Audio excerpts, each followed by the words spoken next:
strong faith-based advocacy movement for creation justice across the United Methodist Church.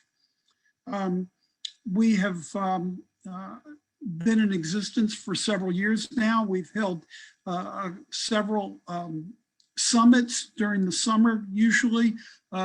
This past year, we did a virtual summit in October, and all of that is the links to that you'll find on the webpage as well.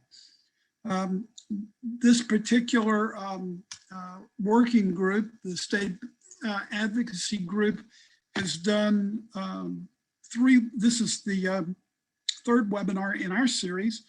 First one was back in May of last year, 2020. Then in January of this year, we did one that was looking at the current and new proposed social principles. And John Hill led us, and Laura James, who's going to be speaking a little bit later, led us in that exercise. And then we did a session on advocacy in the age of COVID, Zoom advocacy, which I call the new paradigm for advocacy. So that's a little bit of what we do, what we've been doing, what we're going to do tonight. We are, oh yeah, I see that prompt up on the screen. If you have not entered your information, your name and geographic location in the chat box, please do so. Tonight, we're going to be looking at grassroots advocacy, and we're also going to be looking at how to construct a letter writing campaign, both for individuals and for groups. And so at this time, I would like to turn the podium over to Laura James from General Board of Church and Society. Laura, bring us some words and also an exciting speaker. Definitely. Thank you so much, Mel, for the introduction and the invitation to be with you all. Again, my name is Laura Kigueva-James, a program coordinator for Grassroots Organizing, along with my colleague who was on the call, hey, John Hill, who is the Deputy General Secretary for Advocacy and Grassroots Organizing. And with Grassroots Organizing, we have the privilege of working with our local churches and the incredible work that they lead. You know, Mel introduced that the Creation Justice team is a movement of United Methodists that are prioritizing climate justice, and the movement is led by the people. And back in 2020, Pastor Ron from Gethsemane UMC just was raving about this incredible advocate by the name of Brittany Drakeford, who we have here tonight, about the work and the ministry that she is leading with the capital market of 20743. Hope I shared that right, in Prince George's County, as well as the ministry that she's been leading at Gethsemane United Methodist. And when I was asked to identify a grassroots organizer, this was the first person I thought of who has been doing the incredible work. So just a brief introduction about Brittany. She is a person of faith, lifelong member of Gethsemane United Methodist Church, grassroots leader, food justice advocate, soon to be Doctor of Urban and Regional Planning and Design. Miss Brittany Drakeford is an incredible food justice advocate in United Methodist, and I'm so excited to welcome you here tonight. So can we just give her some hands of applause, drop some smiley faces, and I will turn it over to you, Brittany. Welcome. Well, thank you so much, Laura, for just the beautiful introduction and for like the recognition of the work. I also, you know, before I get started, I really just want to thank first. I see there's some people on the call from Gethsemane United Methodist Church and from our political advocacy group at Gethsemane. So if you're here, you know, just do a thumbs up on your chat box or enter into the chat box. Also, we have some of our co-organizers from the capital market with us as well. So I definitely want to acknowledge them, Kyle and Taryn. I don't know if Ashley was able to join us. And then I also just wanted to shout out my partner, Kareem, who's here as well. Thank him just for being like supportive and joining us today. So what I wanted to do today And I know I'm on a very tight time and I'm going to stick to time because I like talking. I also teach at Maryland, so sometimes I love lectures. But I wanted to really talk today really about this way that we've been able to, at Gethsemane, really leveraging faith-based partnerships. And that's ultimately what we're doing as a way through our community-based advocacy. And so I'm going to just share my screen. So we're going to go through a fun story today of our work, of what we've been doing at the Capital Market. If you have questions, please feel free to enter your questions into the chat box as we go along this. We'll, if there are things that I need to explain, please just raise your hand or let me know. I'll try to monitor that. But I really just want to walk through today what we've been doing at Gethsemane and what we've been doing with the Capital Market of 20743. And this is a farmer's market that we call a farmer's market for us, by us, and near us.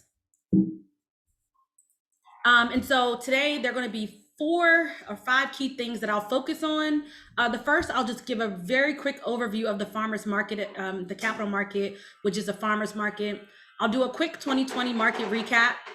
I'll also cover some of the tools that we've been using around our faith-based organizing, looking at our advocacy rules that I abide by. I work with local farmers, and I work with actually Black farmers across the United States, specifically teaching them about land use regulation. So I'm a planning and zoning nerd. Planning and zoning, for anyone at the state and local level, planning and zoning are really going to be some of the key tools that are really instrumental around looking at creation care. Those are the tools that really shape our built environment. And so if we're talking about issues of flooding, if we're talking about issues of tree canopy coverage, if we're talking about issues of air pollutants or roadway widening, that's all going to come from our zoning ordinance. So I'll talk about some different advocacy rules, and then I'll also focus on some of the different tools that we've been using at the Capital Market as well. So the Capital Market has 3 main missions. Our third mission is a new mission, but the first one is to provide healthy and affordable food options to our neighbors. The Capital Market is based in 20743, which is a community in Capitol Heights, just outside of Washington, D.C., Maryland. And it's been termed as a food desert. We like to use the term food apartheid, and I'll explain what food apartheid is a little bit later. But that's one of our first goals, is how do we provide healthy and affordable food options to our neighbors? The second goal that we have at the farmers market is also supporting the growth of local businesses and farms owned and operated by people of color. So we have a dual mission. Not only do we want to make sure that residents in our community have access to food, we also want to make sure that the farmers and the people who are operating businesses, small local businesses in our community, also have the opportunity to grow and expand, and finding them new ways to enter into the retail marketplace, really as a way to look at economic inequality and to helpfully address economic inequality by developing a stronger local economy. Our third goal, which is a new goal for us, is to advocate and educate for equitable and culturally aware food systems. And we've been embarking on this effort now, really through our work with teaching young people how to grow food, teaching older people how to grow food, teaching people how to cook food, but also really working with our state and local legislators and teaching them about new ways of how we need to build a resilient food system. A resilient food system does not just look at making sure that there are grocery stores in neighborhoods. While we are really hopeful for that we have local food in our neighborhoods, but it really looks at all aspects of the food system. So if we have a food system that exploits our farm workers, that is also a food system that is likely to exploit the land that God has charged us with being stewards over, right? So we really looking at all aspects of it, from food waste all the way down to food growing and how are we treating the farm workers. So a lot of different aspects of that. But in order to talk about the Capital Market, I think it's first important for us to talk about the community where we work, the Capitol Heights. So the greater Capitol Heights community is a wonderful community, but it's a wonderful community that, of course, has its levels of challenges. So in 2016, one of the only grocery stores in the community left. It was a local grocery store, and it left. And so that ended up leaving the community as what's called a food desert. We use the term of food apartheid because food apartheid recognizes that the food systems in certain communities are not necessarily natural, right? So a desert is something that is naturally occurring in geography. Whereas what these communities are experiencing in communities like Capitol Heights, what they experience is food apartheid, which is this collection of a multiple of different local policies, whether it be through a lack of government investment, whether it be through intentional high rates of policing, whether it be through a myriad of different forms of community violence. We can even look at zoning policies again. These communities have been specifically designed to lack certain types of resources. And it's not just that food is missing in these communities, right? But it's also that perhaps, and as you can see in the image in the far right corner, there are also high rates of pedestrian injuries because some of the sidewalk facilities aren't there.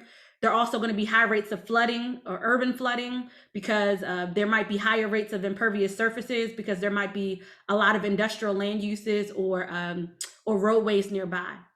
But so these are some of the different challenges that face this community. The community was also identified as a health enterprise zone as having some of the highest rates of illnesses and chronic illnesses in the state of Maryland. And even though there's some bad things, some negative things about the community also has some really positive things. So civic engagement is one of the highest, they have one of the highest rates of civic engagement in the state. So 59, almost 60% of the residents vote, which is about 6 in 10 residents, which actually is a pretty high number. There are a lot of different community-based coalitions, several social services network, and of course, this is where my church, Gethsemane United Methodist Church, is located as well. Also, one thing that I noted is that the history of Capitol Heights is really rooted in redlining and residential segregation, as this community was initially created and initially designed as a white inclusive, a white only enclave.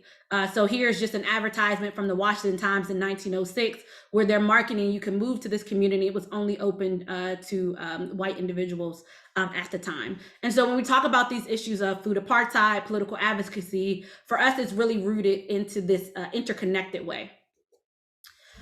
So the brief history of our farmers market. So the farmers market actually launched in 2018 as an initiative of the Food Justice Coalition, and it was formed as the Oakcrest Farmers Market.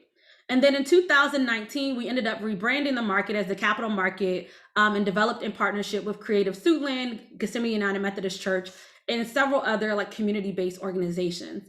And today, the farmers market is this active and vibrant space where residents, primarily African Americans and Latino individuals, shop, and they can connect with their food in very culturally meaningful ways. So meaningful, important food waste to us, or in the history of food waste to us, is also very important as we think about how do we advocate for the needs of residents in our community.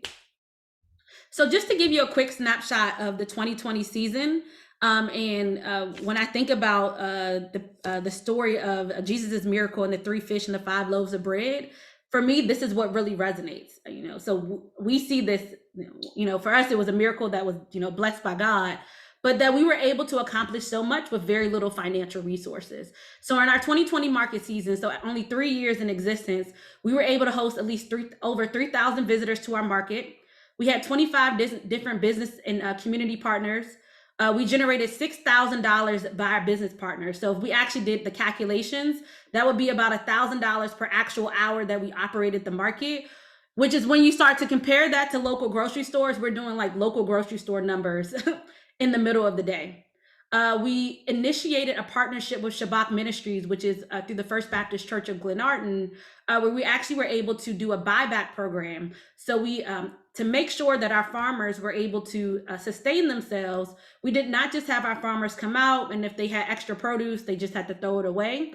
What we would do is actually we would buy back that at cost from our farmers, and then we would donate it to the First Baptist Church of Glenarden, who would then distribute that to the seniors in our community to ensure that our seniors during COVID also had healthy food to eat as well from local farmers.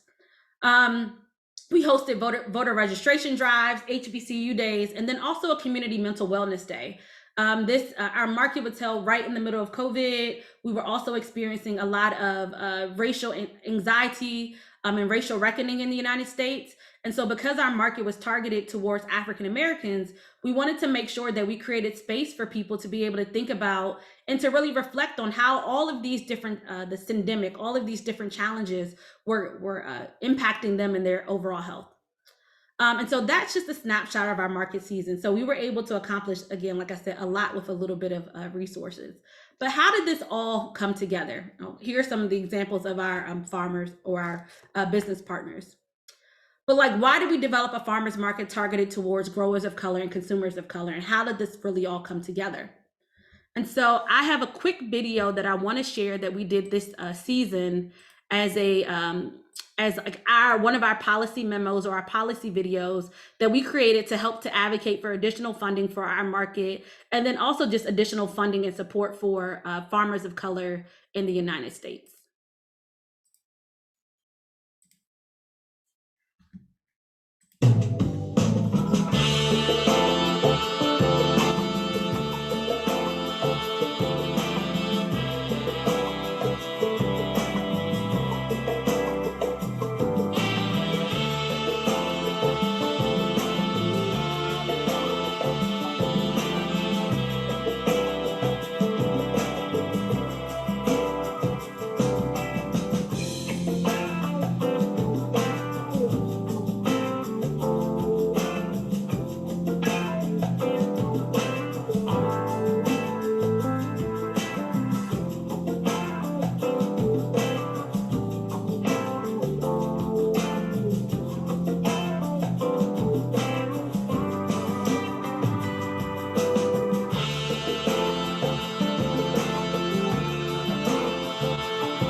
So one of the things that we found it really important for us to do as we were doing some of our advocacy was not just to focus on, I mean, it was very important to focus on like our policy-based work, but and also to focus on some of the implementation work that we have been doing. But we also knew it was critically important to also focus on how this, what was the broader scheme and the broader system and the broader framework that made it challenging for communities like ours to have access to healthy foods, while also making sure that we were able to communicate that message very clearly to our local policymakers as well. So that video just really, we pulled a lot of different snapshots, a lot of different data points to tell that story. So why did we partner with a local church? Outside of the fact that most of our members of the farmers market are affiliated with our church. So we really found ways to leverage this faith-based institution. So what you see on the right-hand column, this is a map that I created. And what this map shows, every single dot here shows each of the individual households of our congregation at Gethsemane United Methodist Church. And so right here in the red, this red building here, this is a church. And so we started to plot where all of our congregants lived in respect to this health enterprise zone, which is the 20743 zip code, and other transforming neighborhood initiative communities in Prince George's County, which are communities that have also have high rates of disinvestment and have high chronic illnesses, have maybe some issues around policing, that have some social issues. So we started to map that to figure out where were our congregants living and how we might be able to use this to also, again, leverage this faith-based institution. So we had community members who were working to try to advance food equity and food policy. And we had an institution, which is our local church, that has hundreds of volunteers who are standing by waiting to pretty much be deployed to do some different community work or urban mission work, for instance. And so initially when this faith-based partnership started, it was really just a representative participation. So there was one member of one committee on the church who like volunteered and who didn't always relay the information back to everyone else. So it was very like representational participation. And then we ended up transitioning to like church attendance and participation. And so this looked like, how could we get our local church more involved and actually coming out to the market, volunteering at the market, and starting to own some more of the work that we were doing. And this, in the church attendance and participation stage, we started to do more political advocacy training for our community and parishioners. And then we also started doing topic-based training for community and parishioners as well. And I'll talk about that in the next slide. And then finally, where we are now with this faith-based partnership is that Gethsemane United Methodist Church is basically the fiscal sponsor for the farmers market. So we have now institutionalized this community-based initiative in the church, which has this long-standing institution in the community, has been around for over 100 years. So now this church is really housing this work and is helping us in advancing this work and moving it forward. So in 2019, and I know Dr. Arthur Wright is on the call, who was really the one of the leaders of this. Gethsemane United Methodist Church participated in a political advocacy training. That political discipleship training. That training was led by the Center for Public Justice. And out of that political discipleship training, we developed a mission statement at Gethsemane that looked at what we care about as far as how we're going to actually start to engage with our political officials. And so we said that we cared about food justice, safe, affordable housing, transportation, environmental stewardship, reforming prison injustice, reducing interpartner and community violence. And as bearers of God's love, we have an obligation, responsibility, and directive to work with our neighbors of all ethnicities, creeds, income levels, races, faith traditions, and immigration statuses to support the flourishing of our neighborhood.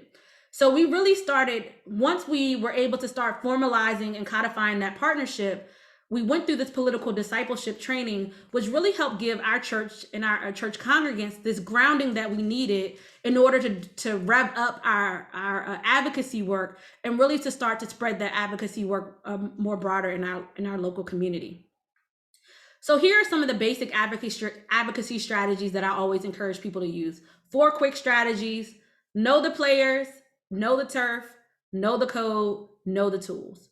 Know the players means that whenever you're engaging in any type of political advocacy, who are those key decision makers in your community? So who are your county council members? Who are your city council members?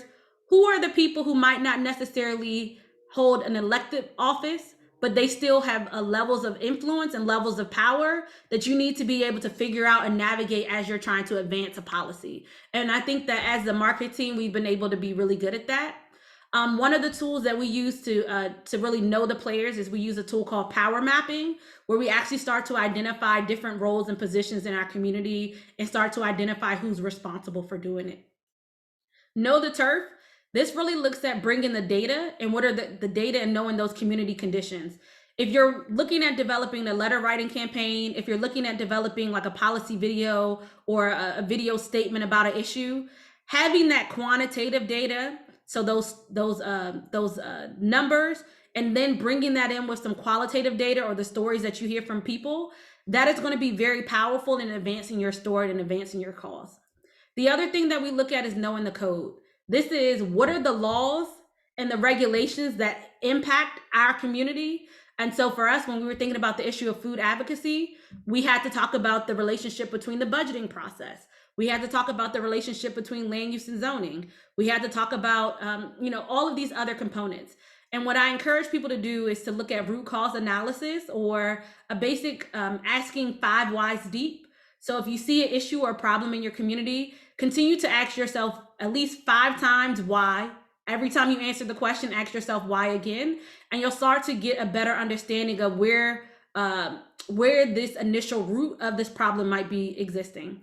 And then finally, knowing the tools. Every community has tools that are available, whether it's through GIS mapping, whether it's through databases, whether it's through Neighborhood Planning Academy. So figuring out what those tools are that you can use to help you in advancing this cause, but that you can also use to understand the data, and that you can also figure out where or where not your local government is being transparent with information. And then finally, these are some of the key advocacy tools that we use with the farmers market, and now also with Gethsemane as we're advocating for food justice in our community. Of course, we develop statements, videos, and articles. So here's actually one of our members, Kyle Reeder, was interviewed by WAMU, which is an NPR affiliate, about his experiences with food apartheid.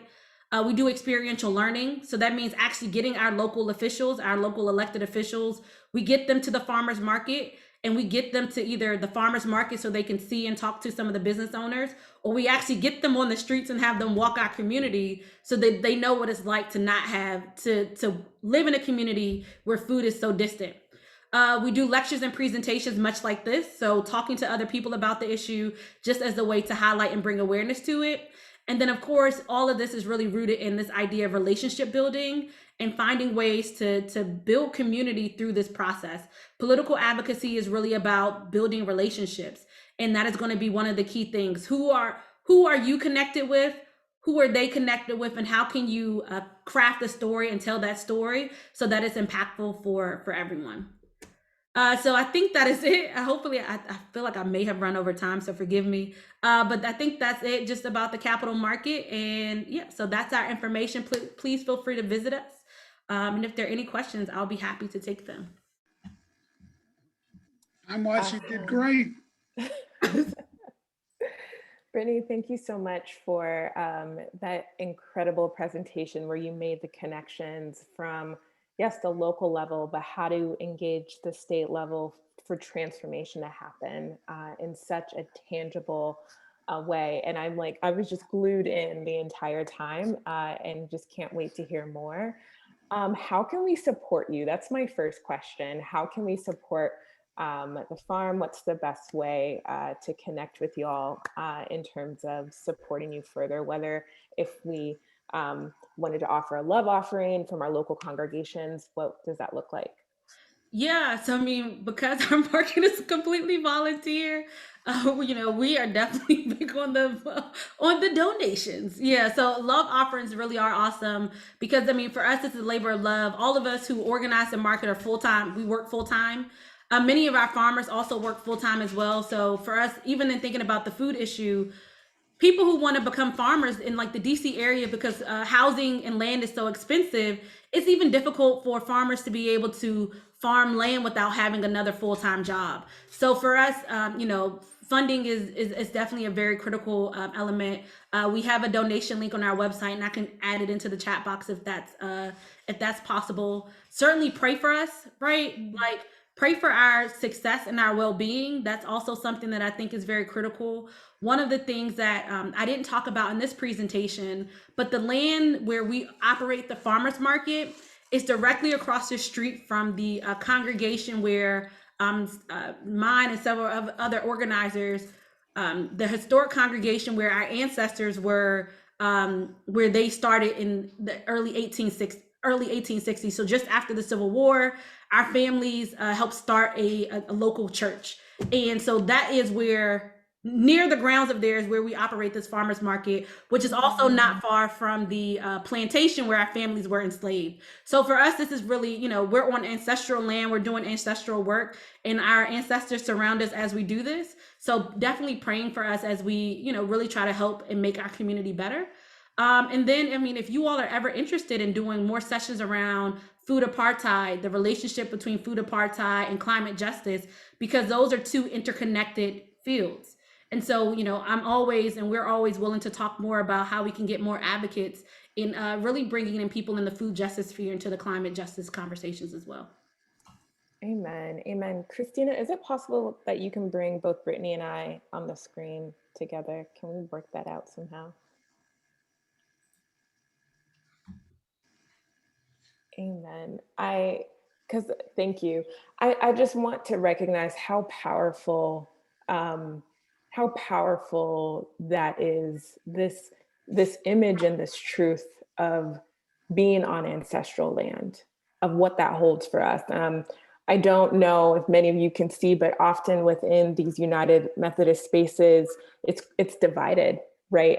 There isn't a representation of the diversity of our church. And just being able to recognize this cycle of transformation for your family to be in bondage on the land, then for the family to be freed on that land, and then for there to be even this practice of giving back to the community. When we talk about transformation, that is it. When we talk about making disciples of Jesus Christ for the transformation of the world, that is it. I'm not going to preach, didn't mean to do that, but just saying that is just such a powerful witness. And I just hope that we can sit with that for a minute. Do we have time for one question? Because there was a good question that came in the chat. Okay. There were a couple of questions in the chat bar. One is, what is the radius of that the farmers have to travel to get to the market? And the other one, I think, would be one that John or you might want to respond to, and that is what stimulus monies might be coming to farmers of color. Okay, John just dropped a response to that, but I'm going to turn it back to Brittany around the conversation. What is the travel distance from your farmers/vendors on average? Curious what that radial circle looks like from the market. Yeah, so we have some farmers. So we try to work primarily with farmers in Prince George's County. So we have some farmers that travel as short as maybe 5 to 15 miles. We have other farmers that have to travel over the Eastern Shore. So that ends up being about, in some instances that might end up being about 75 miles, maybe round trip. And so some of the things that we've been looking at doing that we really wanted to advocate for. So again, thinking about the entire food system for us. So one, if you have farmers who have to travel longer distances, then, from the climate perspective, that means that's increased like pollution. Those are some other challenges. So some of the things that we've been looking at wanting to do at the church. So our church is actually on 17 acres of land. We've been looking at what might it look like to do like a commercial kitchen on the church grounds so that our farmers could actually start storing maybe local produce instead of having to make multiple trips. Maybe they can store produce at the church. So, there's a refrigeration system available. We've also looked at what would it look like to do like a refrigerated van so that we can coordinate with our church's food pantry. So as we have food that's dropped off, we can also then coordinate to deliver food to individuals in our community who may not be able to travel to the market because of distance, because of whatever reason, that we can actually start to do some more localized distribution. And so that's generally like the distances traveled. And we've also been looking at what does it look like to convert some of the church property into farmland itself and to really look at the agricultural component there. But overall, through our political discipleship training, we've really seen that at the church. And anybody else from Gethsemane, feel free to chime in the chat box. I've definitely seen that as an opportunity for our church to really look at political advocacy as a way to, one, advance intergenerational conversations. So our political discipleship training was intergenerational. We had people sometimes who were young as 12 up to people who were in their 80s. It was also, for us, really interesting because there were young people who may have been disconnected from church or from the religious institution of church who were very excited about getting politically engaged in these topics. So they would come to church just to come to political discipleship, where we still brought in the connections of the work of Jesus, the life of Jesus, and then really how we can actually practice that today. So I think for our church, it ended up being a great effort. And then because our church is on a hill, the farmers market also then allows our church to get out into the community in a different way. So we have a very clear mission and a very clear targeted approach to what is some of our faith-based mission work. And that is looking at the food justice and food issues in our community. Amen. Amen. Thank you. Thank you, Brittany. And that does lead into another question that maybe we can end with the American Rescue Plan just as a fact, but another question came up about how has Gethsemane, the church, become stronger in the faith? Am I reading that correctly? How has this helped Gethsemane Church to become a stronger faith community? And so I don't know if you want to speak to that in terms of spiritual formation. Yes, I think, so I will say, because I'm not one of the ministers at the church from the spiritual formation portion, but I think that for us, I would say as an individual, it has really allowed me to be able to I have gone again. I've attended Gethsemane my entire life, but now it has really been this ability for me to, and my sister talks about this in an interview that she had done recently, to actually take all of these lessons that we have learned right throughout our entire lives, the faith to action, right? So faith without works is dead. So we are actually now doing the works that we've learned about in vacation Bible school, that we learned about in Sunday school, and so we're now actually putting those tools into play. And you know, in our faith community, and we talk about this in some of our writings for the market and also for the church, our faith community are not just the parishioners at Gethsemane. Our faith community is the entire Capitol Heights community that we serve. And so as our surrounding community uplifts itself, as our surrounding community becomes stronger, as we see inequities reduced, as we see people become healthier in our community, that overall also makes our faith community stronger as well, because our local community and the community outside the church confines is a reflection of the church itself. And so I think that we're starting to see a lot more excitement around that as well. So hopefully that was a helpful Yes, answer. it was a helpful answer and reminder that the faith community is the community that surrounds the church. Thank you for naming that. So going back to the question about the American Rescue Plan, John Hill did drop in the chat. Yes, a part of that plan was provisions directed to $1 billion in relief and $3.7 billion in loan forgiveness for socially disadvantaged farmers, including Black farmers and ranchers. This is roughly a half of the total aid directed to agriculture in the relief package. And Church and Society can also send out resources regarding that. Thank you. Just wanted to be mindful of our time and also just extending so much gratitude and thank you to Brittany for this incredible presentation and just the truth and the knowledge of the story, your story that you shared. Thank you to you, Gethsemane United Methodist, Capital Market of 20743. Just thank y'all. This is great. Thank you so much. I really appreciate it. Well, thank you very much, Brittany. And now, Christina, you're going to introduce the next segment, I believe.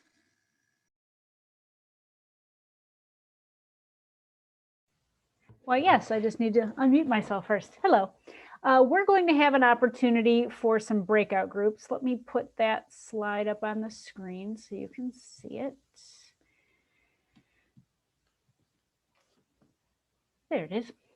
So we're going to have about 5 minutes to break into some breakout groups to talk about with a small group here, maybe 2 to 3 people, about your recent advocacy experiences. And we want to hear the good and the bad.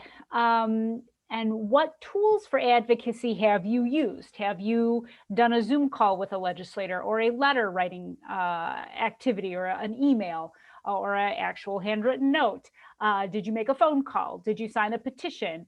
So let's talk about what our recent advocacy experiences are and how they went. And the answer I never heard back is an answer, right? You didn't get much of a response. So that is how it went. So I will break us into breakout groups here. Let me open that up. And we will get 2 to 3 in a room.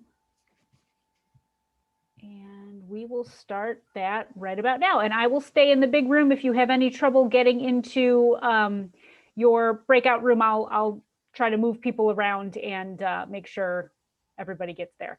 All right, 5 minutes, ready, go.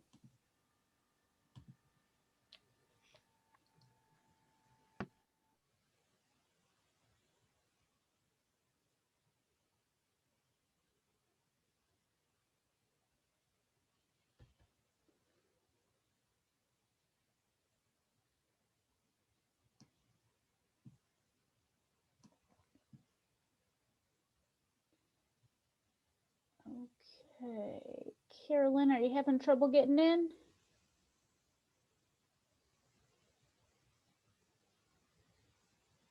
Let's see. Let's move in.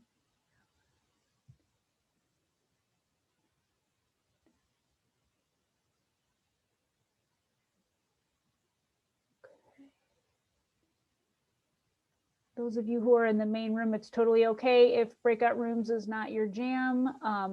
Looks like I've gotten everybody into a room with somebody, so nobody's off by themselves.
All right, I see that we're almost all back, or we should be close to all back. I hope those were fruitful conversations with your partners. I looked at some of the pairings and was jealous that I was stuck in this room and not in a, in a breakout group. But I wanted next to do a quick poll as we're talking about the advocacy tools that we're using. You don't have to read what's on the screen there. I will put this up on your screen. So which of these advocacy tools have you used, you know, in the last year, in the last month, recently, in the past? You know, which of the advocacy tools have you used? A Zoom call, a phone call, letter or email, an LTE, a letter to the editor, or an op-ed, maybe in your local newspaper, signed a petition that maybe came through your email, went to an in-person meeting. That might look more like Zoom calls these days, or others, something that wasn't mentioned here. And if you want to tell us what that other was in the chat, so I can include it in future lists of things, that would be great.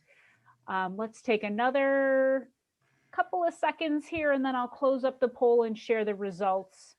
And then we'll keep going. Took about 5 more seconds. How do you vote? Huh? How do you vote? It should show on your screen. I don't have a choices. I just have the summary of. Oh, maybe because you're a co-host. Okay, that's fine. All right, let's end the poll and share the results. So, well, this is a fun little data point. Most of us have done a letter or an email. Chris, look at that. But Zoom calls are also very popular. Phone calls, maybe less so. And with many of our representatives not in offices, like physical offices, as they used to be, that one might be a little bit tougher. But letters and emails do find them. LTs and op-eds, less so. Petitions, in-person meetings, and other. All right, very good. Okay. LTE is letter to the editor. Correct. Okay, now let's go to the next slide. And Mel, why don't you introduce our next speaker, if I can find you. Okay, well. Oh, there you are. Go ahead.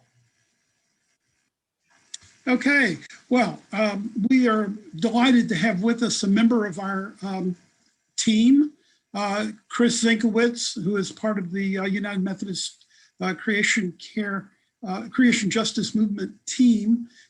She's an earth keeper. She retired after 30 years at the United Methodist Publishing House, and she is chair of the Creation Care Committee at West End United Methodist Church in Nashville, as well as being part of the Tennessee Conference Creation Care Steering Committee. And Chris is an experienced letter writer, and she's going to bring us tips on how to do it effectively. Chris, glad to have you with us. Thank you. Okay, I'll stop sharing, Chris, so you can. All right.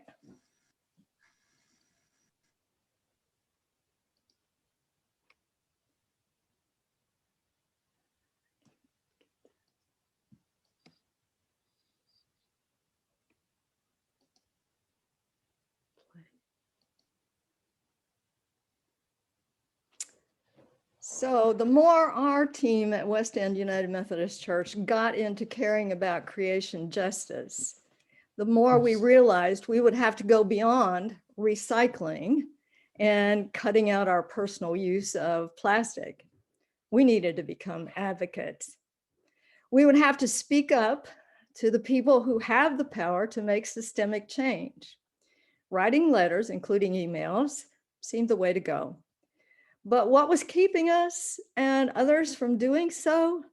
We only had to do some soul searching ourselves to identify the barriers. What little that I can do, will it make any difference? I don't even know where to begin. Oh, what do I say? Well, I don't see anybody else doing it. I guess I don't have to either. What people need to do is to feel confident and competent and connected. So we decided that we would develop a simple letter writing training, which we did in January on Zoom. Before we began, our immediate thought was that older adults would be our primary audience. And then we realized that with COVID, a lot of people are stuck at home and maybe they might have time to write. And then we thought about, well, there are parents and there are people who are working too. And after hours would be a good time for them to have the chance to write. But that would be the same, that would be true for college students as well. And even teenagers and children who care about their future. Pretty much everyone could write a letter, especially if we help them. I'm going to quickly walk you through the training. It has 2 bookends that are generic to any letter writing. And they are what we call the evergreen portion. They stay the same regardless of the issue. The center, however, changes according to the particular issue chosen. The first bookend, the first bookend examines the why of writing a letter. It begins with scripture. It includes our covenant with God, the law and the prophets, and it also brings us around to Jesus and his example and his teachings that remind us that we are to care for our neighbors. And not only do we have scripture, but we also have tradition. Our United Methodist social principles show us what we can do. We also address the why question in terms of the benefits for participants in the training. They would get knowledge about the issue, have a chance to practice thinking through what they wanted to say, and we would give them information for sending their letters. Then we dealt with the why write a letter question in 2 ways. The first was this point, and that is that much of what is wrong in the world will require whole systems to change. And those are under the control of the government, corporations, businesses. And it's hard, if not impossible, for individuals to make a difference. However, individuals, especially working together, can speak up and push for change. And letter writing is one tool that we have. The second part of why write a letter has been an eye-opener. We basically have 3 audiences for our letters. The first is those who are supportive or perhaps sitting on the fence. Our letters encourage them. And like the rest of us, knowing that other people are with us, with them, gives them strength to do the right thing, especially in the face of opposition. With opposing decision makers, hearing from voters may lead to their reconsideration or open their thinking just a little bit for maybe the next time. The third audience is often unseen, but they have power too. They are screeners. They decide what goes to the decision maker to read and what just gets a tally mark. Now, the tally marks are important. I won't downplay them, but our letters can help these young staffers usually, and persons who might not necessarily have the same level of information that you have, especially from a faith perspective. Our letters help them to understand the issue, and particularly from the faith perspective. So what happens to my letter? That's one thing that potential letter writers want to know. And what we see is that the closer we are to the government, as in Metro Council in our case, the closer we are to them, the more likely they are to read our letters. But legislators, governors, mayors, they usually have staff who screen and decides what gets sent on. And again, some letters will just get a tally mark, but letters that have a story, even just a 1-line story or up to 4-line story, are often the ones that are read. Now, this is the end of the first bookend. At this point in the training, we bring in the particular issue that we are addressing. In this slide and the next are an example of that. They are the place to insert, that you would do, insert the slides that are appropriate for whatever your local group is working on. Within Metro Nashville, Bordeaux is a predominantly Black community that has had a landfill in its area for over 50 years. They have been complaining about that fact for over 50 years too. The company that runs the landfill is petitioning to expand the operation by 17 acres and 12 more years. Bordeaux has said, enough is enough. I'm giving you a very brief overview of this issue. In the actual training, we go into more depth.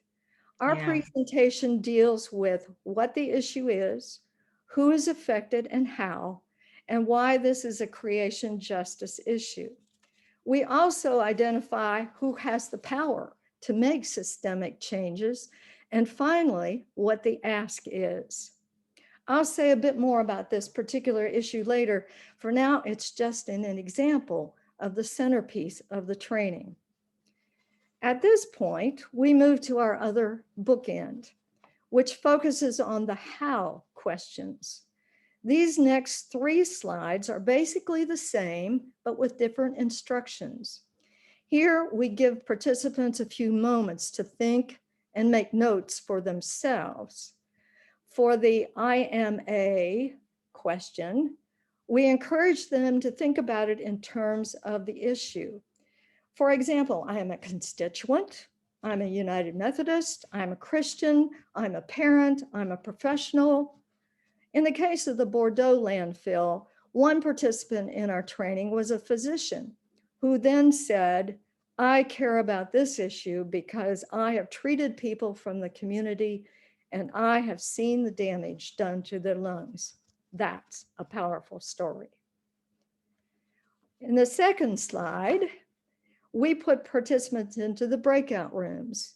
Here they are to take turns introducing themselves following the same pattern. Now they may already know the people in their group, but this is an opportunity for them to practice what they want to say in their letter. And doing so means that they can articulate what they are thinking. They will also have the added benefit of hearing what other people find important, and ultimately hearing one another's approaches will enrich their own thinking and give them more ideas as to what they might write. When people return to the main room, the slide is here again.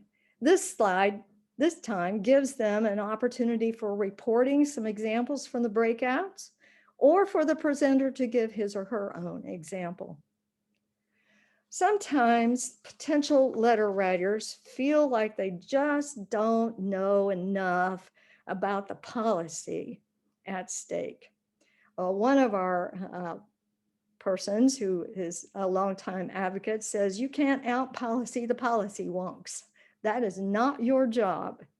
So we tell them that they don't have to be an expert on the issue, but they are well qualified to speak from a faith perspective. And we encourage them to think back to our original point that as persons of faith, we have scripture and tradition that form the values that they want to see in those laws and policies. With their letters, they can help the powers that be connect the issue and their decision-making to the values of creation care and environmental justice. That is our major contribution. We provide some tips, the first of which is assume the person is an ally. We point out that it is often a matter of record where the person stands on the issue. But even if they are against the requested this time, another time they may be for what the writer is advocating. So it's best to work for a positive relationship rather than a hostile one. We want them to keep in mind these points, especially the first one. Legislators have said they want to hear from people of faith, but the so-called religious right is often so well organized in terms of speaking up, which gives a skewed version of what the majority of Christians stand for. It is important that policymakers hear from United Methodist Christians. And we need to remember, the United Methodists are the second largest Protestant denomination in the US. There is a difference between a form letter and an original personal letter. We also point out that when dealing with the same issue, but with different people, it's okay to cut and paste sections and customize for the different receivers. And it doesn't matter whether you use a card, postcard, stationery, type it, or email it or call. What is important is to speak up.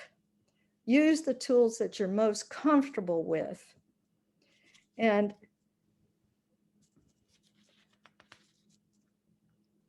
then we moved into the contact information. This is the slide that we would use to give the information about who to contact, who do you make the ask for.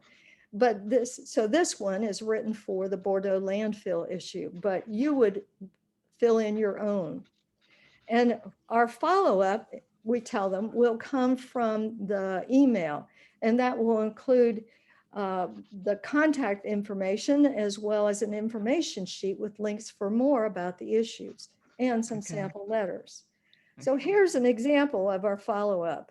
And you can see it really does just kind of reiterate the issue, who's affected, how, why it's a creation justice, who has the power, what's the ask, and down there at the bottom, how you get a hold of these folks.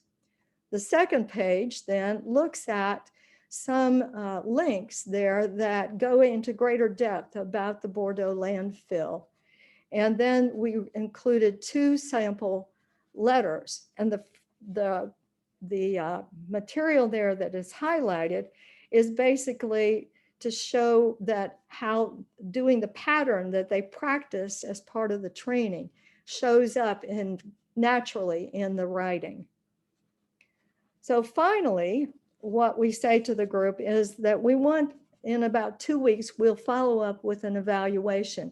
And the questions will be not only how can we improve, but what other issues concern them. And also, we're asking them for data, because we want to know to whom did they write, and if they did write, and we tell them it's really okay if they didn't, but we also want to know if they received any responses. The data helps everyone, when it's shared, to feel more confident and connected.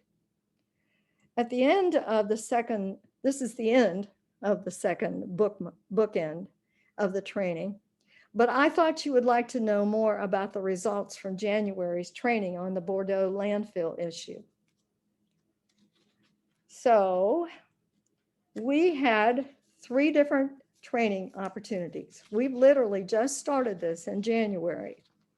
We had a prototype that we did, and we invited some friends that we trusted to give us some helpful feedback. And I recommend that step very definitely. And those included for us 3 people who are part of our Tennessee Conference Creation Care Steering Committee. And then we had 3 trainings that were done via Zoom. And finally, we did one with a Sunday school class where we just did a presentation. We did not do it as a full training. We also then wanted to share with you what the results were. We had 10 people who came to the prototype, 9 people were in the Sunday school class, and 12 people, whoops, I don't know where that one came from. 12 people came from came to the regular training. Okay, so let me back up a little bit. The Evergreen training that we talked about is on our website. So that is there continuously, and anybody can find out about it and go through what I walked you through. And that's another place where we'll be putting new issues as they become available. And we'll also email those to people who've been trained. So let me finish the results now. Out of those 12 people, I didn't ask for the data from the 19, but out of those 12 people that we did ask for data, 7 people wrote 49 letters about the issue. 6 people reported talking to others. 7 people reported changing the way they thought. And 4, I had to update that today, 4 of the 9 council persons have responded. So it's one of these things that has happened is that we sent those letters in January. And on Thursday morning, I was in the Tennessee conference meeting for the steering committee. And we said, well, what's the update? And I said, I haven't heard anything. I don't know anything more. Thursday afternoon, one of our members shot an email to me and said, did you see this? Did you see this? There's going to be a press conference tomorrow. We should go. Well, at the press conference, 15 people attended. There were 3 presenters, the council person, the state senator, another person who's also in the state Senate, state representative. There were 4 from the media, including NPR, and 1 person, we don't have any idea why he was there, but we were glad to see him. But there were 8 United Methodists who had gone through the training out of 15. Wow. Now, the press conference, then we began writing immediately, and part of what they were announcing was that Wednesday, as in tomorrow, there will be a meeting of the Solid Waste Board to make a decision on the Bordeaux landfill. So what I am bringing to you is both excitement about the fact that, we thought we weren't getting any action, 3-4 letters from the council people, big deal. And the time had elapsed, but something has happened. And we were able to be there and be present and say, we are here. I don't know what's going to happen, but since Friday's newsletter, Friday's press conference, the press conference, we've contacted everybody and additional people, including the Tennessee conference sending out a press notice to, not a press notice, I got press on the mind, a notice to all of our folks in Tennessee. And more people have written letters. As far as we know, that there have been at least 24 emails going out. And that's all I have on hand to count, but I have a sense that there are others. I don't know how many people will show up tomorrow, but it's going to be interesting to see God at work, isn't it? I wanted to finish by telling you a little bit more about our current plans. We have new issues coming. Federal legislation around the climate crisis especially, and the local school creation care initiative. Both of these, we have people in our congregation who are invested. In the federal legislation, Lynn Job has been working on that, and we're working through the creation justice movement on that and waiting for that one to give us the go-ahead. The local school creation care initiative, Karen McIntyre is a member of our congregation. She's also a librarian at a local elementary school, and she has been working with the children around gardening, food waste, and sustainability. And her work has spurred interest in scaling up that type of program system-wide. We're very excited about the possibility there, and we will definitely be supporting that. I think that's one especially where we'll be recruiting parents to say to the school board, yes, we want this for our children. So we are basically just waiting for the timing, and then we'll offer letter writing trainings again with those specific issues as the center of our bookends. And we'll also contact those who have been trained earlier. Our hopes are that we in the church will have regular, maybe once a quarter, maybe once a month, maybe, who knows, regular in common writing days where we really focus on the campaign aspect of letter writing, so that we're helping people to feel like they're connected. And we also want to share the data regularly with our congregation, because we want them to be informed, even if they don't write. If they hear about it from us, they will be more attuned to it and more likely to talk about it in their own circles and do something about it as they have opportunity. But finally, what we want to say is that we want the congregation to see themselves as confident, competent, and connected advocates.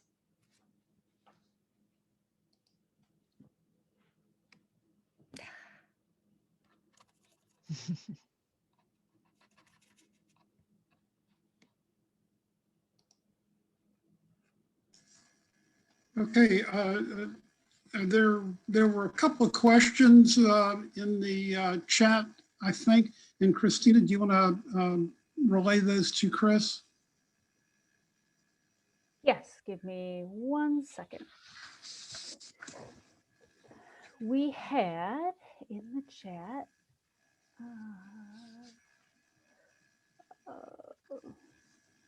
hold on, we've got people in the waiting room somehow. We had in the chat,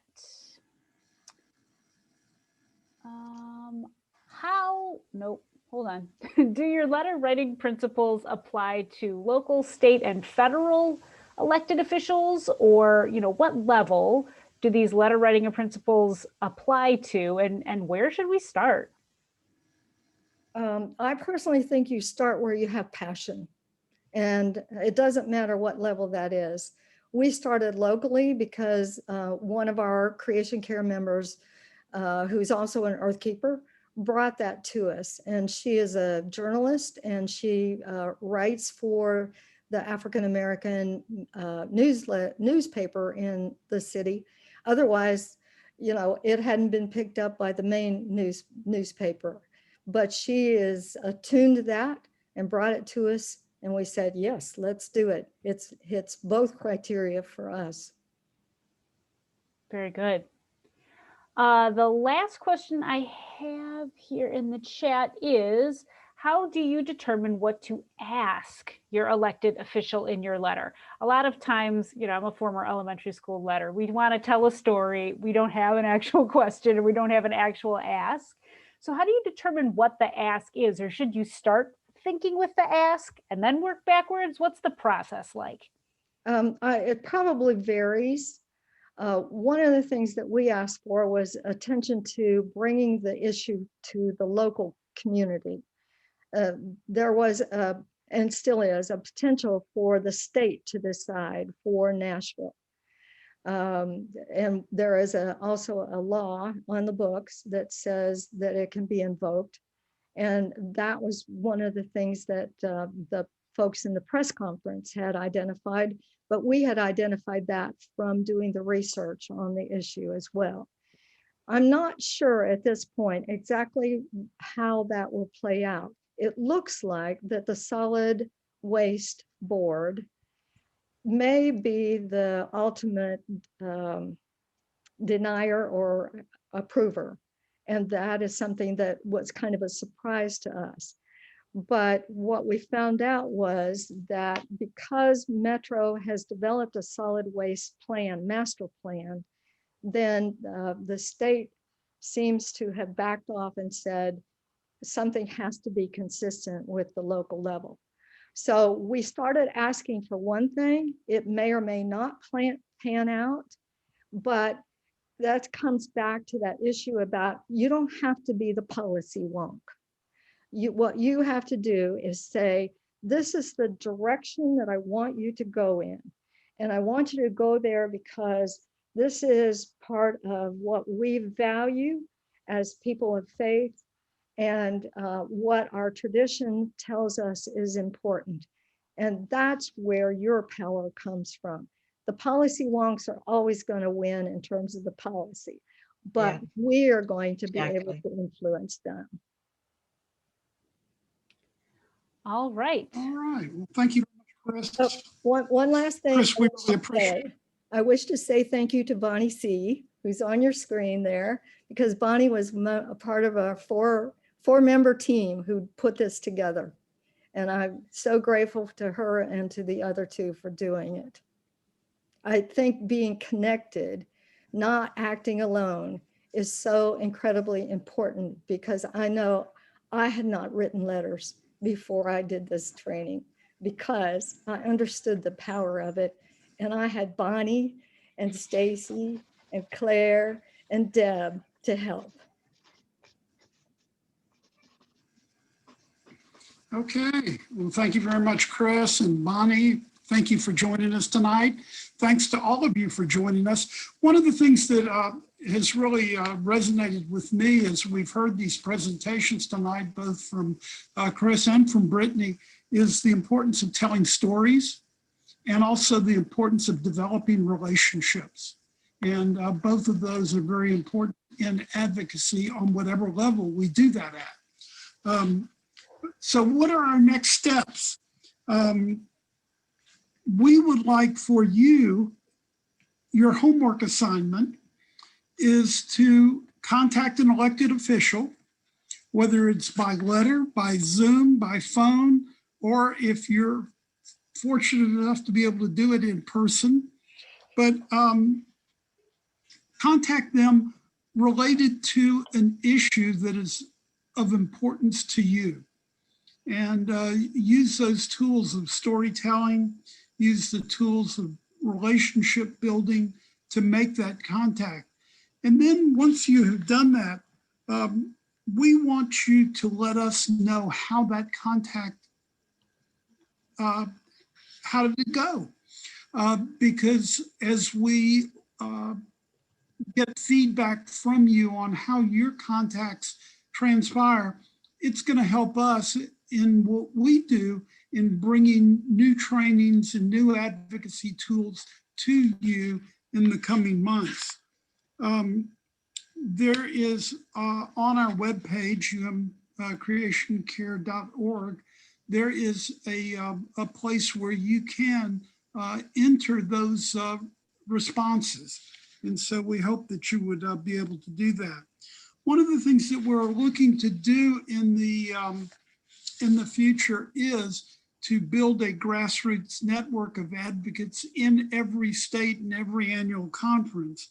And one of the ways that we hope to be able to do that is by developing some rapid response teams that would be geared to your locality, and whether it's local, state, but also we'll be doing the same thing on the federal level.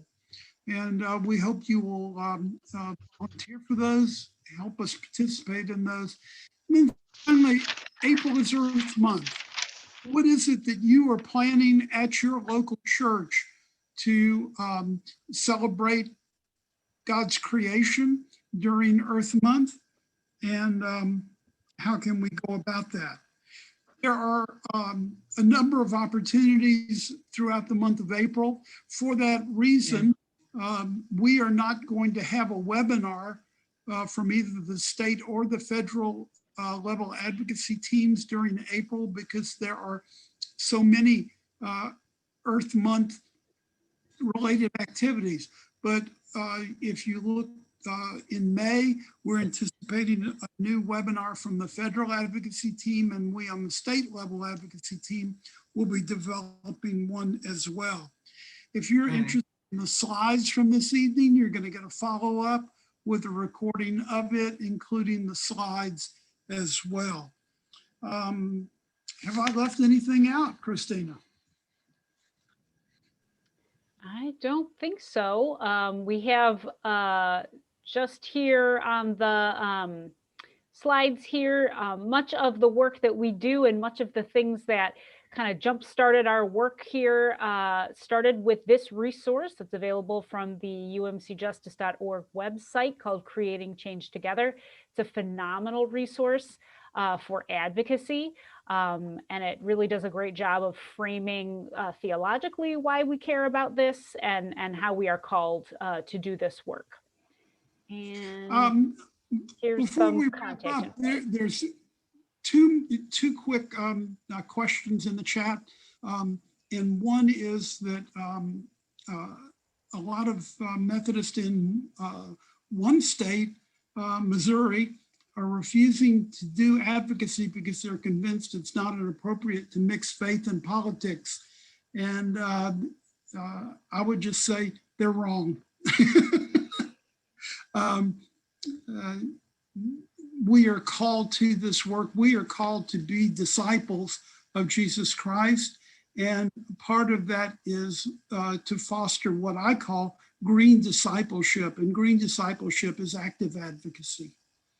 The other question, local newspaper does not publish letters to the editor. Is there any other option? You could submit to them an op-ed, and they might be willing to publish that, but then use social media to get the word out.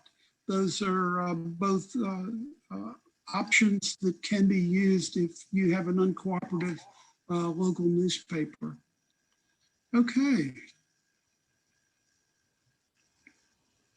I think we have here email addresses for folks if you want to get in connection with them, be it with questions you have, or you'd like to see slides, or you'd like to know more, or you want to give a bunch of money to the capital market of 20743. So that information is right here, and you'll receive that in your follow-up email, which will hit your email boxes sometime tomorrow. Okay, well, thank you, each of you, for being with us this evening. Thanks to our presenters for the outstanding job that they did in conveying a great deal of information to us and challenging us to be effective advocates. Thank you so much. I want to close with a word of prayer, and will you join with me in this time? We believe in one God who gave birth to the cosmos and to us, creating out of nothing but his will a world of rocks, plants, and human longing, whose eyes will not fail to cry for it all. We believe in one God who redeems the waste of all things good, weaving from the griefs of our freedom new and unhoped for things, whose mercy will not fail to heal it all. We believe in one God who lives among all people in all places, calling us from our despair and sleep to live out the Easter promise in our generation, because God's love will not fail to hold us all. And above all, we should see the creation as an expression of God's joy, as the dance of God's love, as a mirror of both God and all created things. Because everyone is worthy and is to be accepted and listened to as such. And we are messengers of the God of creation, in whose name we pray. Amen. Amen. Thank you for joining us. And we look forward to seeing you at future webinars. Thank you. And if anybody is interested in becoming a part of the United Methodist Creation Justice Movement, we invite you to respond to us, because we're always looking for people to come on board. Thank you so much. Hi, Christina. Is that Cecilia? Yes, it is. Oh.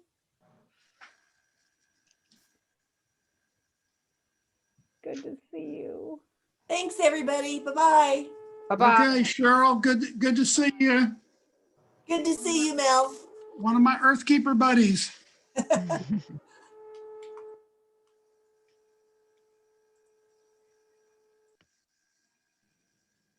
Hey, Paul.